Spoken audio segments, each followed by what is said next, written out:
Today on Brilliance Business TV, we have David C. Olcott.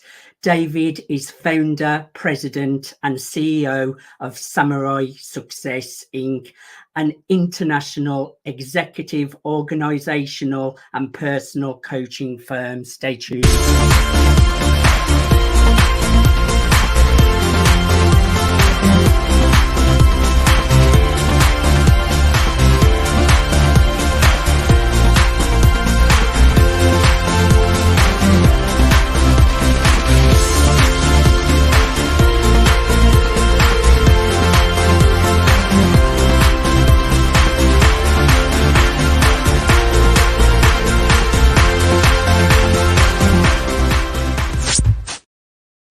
Welcome to Brilliance Business TV, conversations with leading experts in business.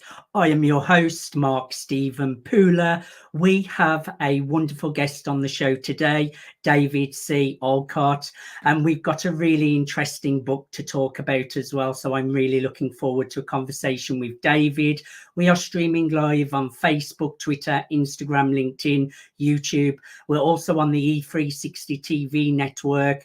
We're also on USA Global Radio and Television Network. We're also on Android, Fire, Roku, Amazon, and many other platforms. We're also on Business Innovators Radio Network, and we're also on mspnewsglobal.com. I think that pretty much sums all the platforms we're on. So let's bring in our incredible guest for an incredible conversation. Hi, David. Welcome to Brilliance Business TV. My goodness, man, you are everywhere. Yes, we have just become an IMDb accredited show as well. So all the show, most of it's up there now, but we're getting all the other things on there. So you will get a credit on there as well, David. Expect my residual. Get your money's worth. So, David, I'm really looking forward. And let me just be clear, David hasn't paid for this interview either. He's my guest because I wanted to have him on the show because he's really, really successful. And he's friends with my friends, Mark Victor Hansen and Crystal Dwyer Hansen, who also have been on the show. David, I'm really looking forward to a conversation with you. Before we get started on talking about your book, just share a little bit about yourself and what you do. So let's see where to begin. Really taking a look at it from, building Samurai Success. Samurai loosely translated means in service of others. And early in my life, I learned that if you really want to live the greatest life possible, living a life from being in service of others was the way to go. So Samurai perfectly translated to that, my personal vision for what I really wanted to be able to achieve. And the most important thing about the company that we have, and I'm a steward of, is about finding ways to take spiritual energy and make it practical. And that's what we do for business owners. And when I started off in the world of politics and banking, I thought that was the way to change the world. And what I found, man, was that if you really want to change this place, you got to speak to business owners. Business owners are the way to change things. Politics was definitely not a way to be able to do that. Banking was not a way. They really like things the way they are. But business owners are different. They really do want to change things for the best. And helping them get there is what we do. Yes, and bringing spiritual energy into business is really, really important as well, because a lot of people can just be focused on business without bringing the spiritual side in it. So it's really great that you're doing that. Just share a little bit about the book and what your inspiration was behind the book, David. So Swords of Illumination is the book, and the inspiration was that pretty much the characters in the book are parts of my life, if you will, kind of stuff. And one of the leading characters, Tom Henderson, is this picture of success, right? This person that's going along life. They have the kids, the wife, the white picket fence, the dogs, and mountains full of debt. And I was living this image of being very successful, but I wasn't feeling that, man. I was not happy. I was angry at the world. I was angry with God. I was angry with every single person I met. I put on a nice face, but I was really angry inside. And I was like, man, this can't be the way this place works. And I absolutely knew, I had this faith, I should say, that a loving God would not put me here without some resources. So I had to go to work. And so while I was busy creating this life of image, I had to start taking a different path. And thankfully, I got into that path by reading some just fabulous books. One of those had to be Conversations with God. And Neil Donald Walsh has been a mentor of mine for the last 25, 26 years kind of things. And I really have been able to find a new way to take that spiritual energy, put it into this physical realm, and use both of those collaboratively, cooperatively, not just using my ego like I was using in the past. I can start using my soul to really bring a new vision, new idea, new solutions to a very problematic and violent place, this physical plane. Talking of the ego, David, when you're going on a spiritual growth journey, and especially when you're going to different levels, the ego can fight you as well. Have you ever had an ego backlash where the ego is like fighting to survive because you're obviously going to a more spiritual level? Yeah, I totally agree. As a matter of fact, one of the most interesting words that we've created here in this physical plane is the word called or. You can use your ego or your soul. And in my spiritual journey, I found a new way to replace the word or with the word and, right? And in the book, we talk a lot about this. When you take how to use your ego and your soul to be able to create a new you, well, there's actually 4 elements that you could create, the 4 pillars: your mind, body, soul, and ego. And integrating all 4 of them into a 5th element, who you really are. And this is this language we use as spiritual being, remember who you truly are, remembering all these things. Who you truly are is divinity, Mark. You and I are both divinity. Everybody on this planet has come from that place. But when we're here, we get to do something very unique, very special. And we get to create something. As a matter of fact, it's the only thing I've been able to find that we truly get to create in this physical realm, which is who we say we are. And the most successful people are dedicated to creating that identity and living that identity. This level of congruency is remarkable. And you see this over and over. When you know the secret of this, you start looking at this physical plane, like, how is that person successful? And they're just a jerk, because they're being congruent with who they say they are and what they're doing. And so when you start seeing that level of congruency and start seeing those patterns, this place starts to make a lot more sense than it ever did before. And really focusing on not only the business, but also the book is really reminding people of how to use that technology that we uniquely have as human beings. Interesting. I know I suffered with, like, my shadow side, I would call it, because everyone has a shadow. And what I realized is you can't reject that part of yourself. You have to give it love and accept all parts of yourself, the negative and the positive. And it's only when you integrate the shadow and give it love and accept it, you can really calm it and integrate it into, because at one point I was not accepting it and rejecting it and kind of abandoning that part of myself because I didn't want to face it. But you have to embrace it and love it and accept all parts of yourself as well. Beautifully said, man. As a matter of fact, that's exactly the same journey I found. I found that same answer to what you just said, is the integration of those 4 pillars, right, is the secret of this congruency. If you just take, and the second part of that is that if your ego uses you in this physical realm, you're going to have a very different experience than if your soul uses you. But what if I use my ego and my soul to create who I am? And how does that change the experience? And that's the adventure I'm on. And that's the adventure within the book, about giving people a new opportunity to deal with the levels of chaos that exist in this physical plane with a very different viewpoint of solution. I love that. And what was the reason to set it in, forgive me if I'm not pronouncing this correctly, feudal Japan, and the story of a samurai? Because of the word samurai and the background of this truly being in service of others, it just seemed like a natural format to be able to do this. Now, I've been studying martial arts most of my life. I studied the martial art of Aikido, which is the art of the samurai. And just having that ancient ability, because what I really want the reader to remember is this is not something new. The sequencing is new. The idea might be new, but this technology is very ancient. And so having that ancient tone to it was really important in the knowledge base for the reader, because the masters have been saying these things over and over again for thousands of years, not just hundreds of years going back to Japan, but thousands of years. And that's a really great remembrance that if we're really going to change the planet, we don't need to learn new information. We need to apply what we already know.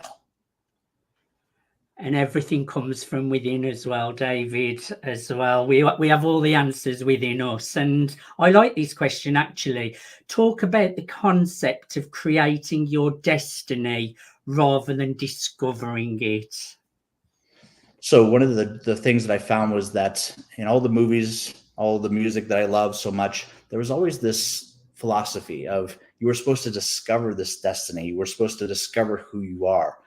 And I did that for as long as I could because it wasn't working.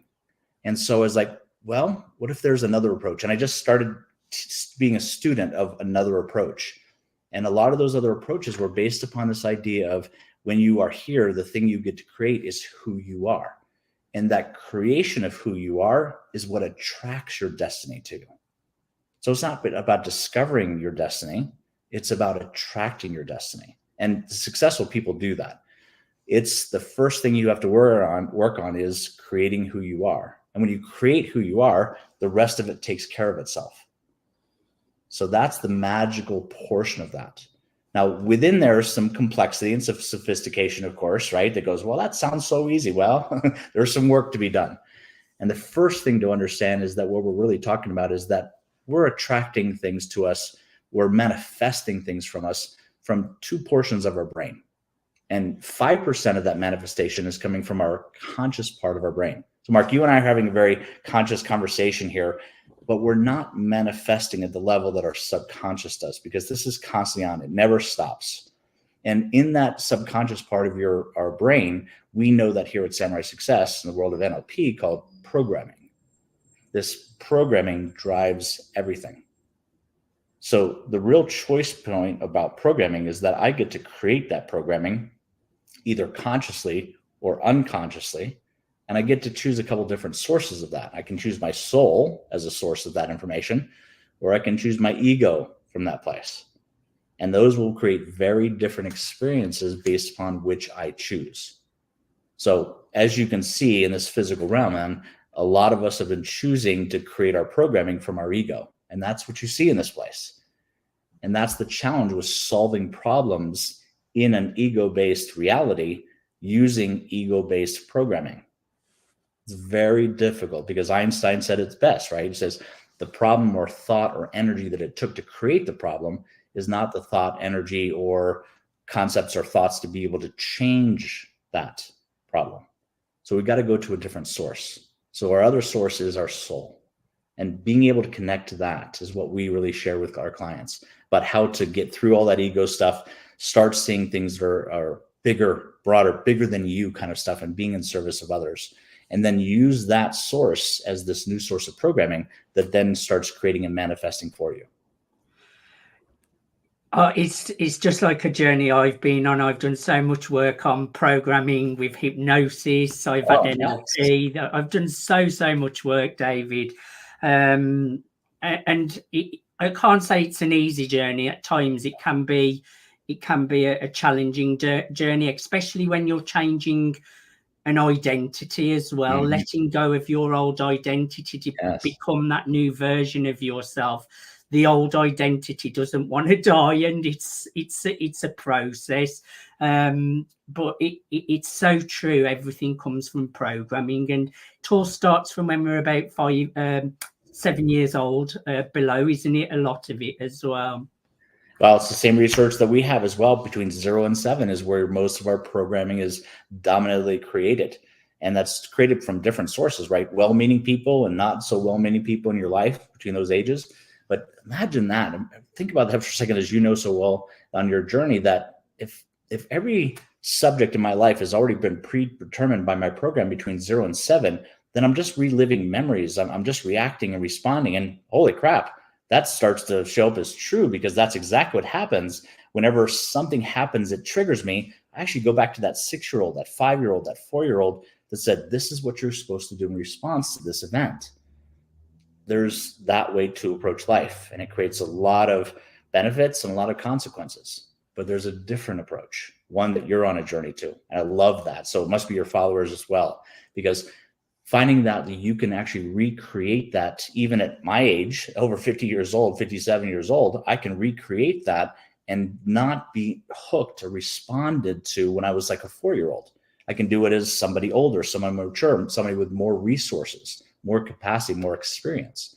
And that's the way I want to approach life. Instead of getting hooked and then, responding or reacting to something, I want to consciously move into it about how I want to express myself in this new moment of something that may have happened in my past, but I want to do it in a brand new way.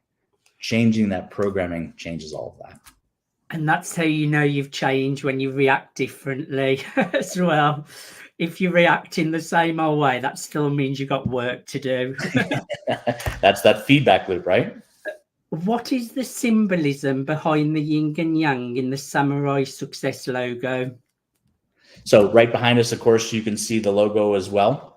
Samurai Success. What's interesting about that is that in the Western philosophy, we have this two sides of the same coin concept, right? There's heads and there's tails. So that really promotes this, well, it's either this or it's that. And so we approach life as I can have this or I can have that, but they're mutually exclusive. And that creates conflict within itself. So the yin yang symbol for us is what we originally understood the concept to be. The symbol is about this and that, because on the surface of the yin yang symbol is both yin and yang. So they're both on the face of that. So it's kind of expresses, instead of or, it's this and that. And when you take and into solution thinking, of getting into this idea of how do I create solutions with stuff, and you use the word and as opposed to or, it totally shifts your perspective about how to solve things. What's about this and that can I solve, making this work? And that's a powerful ally of solutions, because that's what we're here to do, is create those solutions to problems that exist. Well, we all need to create solutions rather than problems, David. What is the difference between an event and an experience? The difference between an event and an experience. So on my journey, I've definitely found that my ego wants to control things. I don't know how your ego does it, but mine, man, loves to control. And so what I was really upset about was, why were these different things happening to me? And it got me into this place of being a victim. So when I was able to start discerning rather than judging things, it really shifted. And was a big part of that.